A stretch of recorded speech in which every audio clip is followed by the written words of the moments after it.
Valideynlər və şagirdlər üçün çox mühüm və yeni xəbərim var. Belə ki, 1-ci sinifdən 11-ci sinifə qədər olan şagirdlər evdən çıxmadan cəmi 1 manata onlayn sınaq imtahanlarında iştirak etmə imkanı əldə edirlər. Bəli, səhv eşitmədiniz əziz izləyicilər. Cəmi 1 manata sınaq imtahanında iştirak edə bilərsiniz. Hər zaman kimi qısa başlıq ilə qarşınızdayım. Diqqətlə qulaq asın. Sınaq imtahanları şagirdlərin yaş və sinif səviyyəsinə uyğun hazırlanıb. 8, 9, 10 və 11-ci sinif şagirdləri üçün təqdim olunan imtahanlar Dövlət İmtahan Mərkəzinin buraxılış proqramı əsasında tərtib olunub.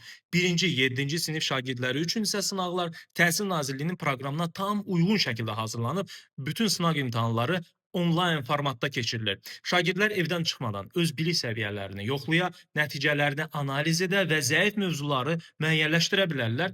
İmtahanlarda iştirak etmək istəyənlər Sınaq Qiymətləndirmə Mərkəzinin rəsmi saytı olan və ekranda gördüyünüz bu ünvana daxil olaraq qeydiyyatdan keçə bilərlər. Qeyd edim ki, sınaq imtahanları nəticələrinə əsasən şagirdlərə ballarına uyğun rəsmi sertifikat da təqdim olunacaq. Bir sözlə, cəmi 1 manata rahat, əlçatan və etibarlı qiymətləndirmək istəyirsinizsə, vaxt itirmədən Sınaq Qiymətləndirmə Mərkəzinin rəsmi saytında qeydiyyatdan keçir. Hər bir şagirdə sınaq imtahanlarında uğurlar arzu edirəm.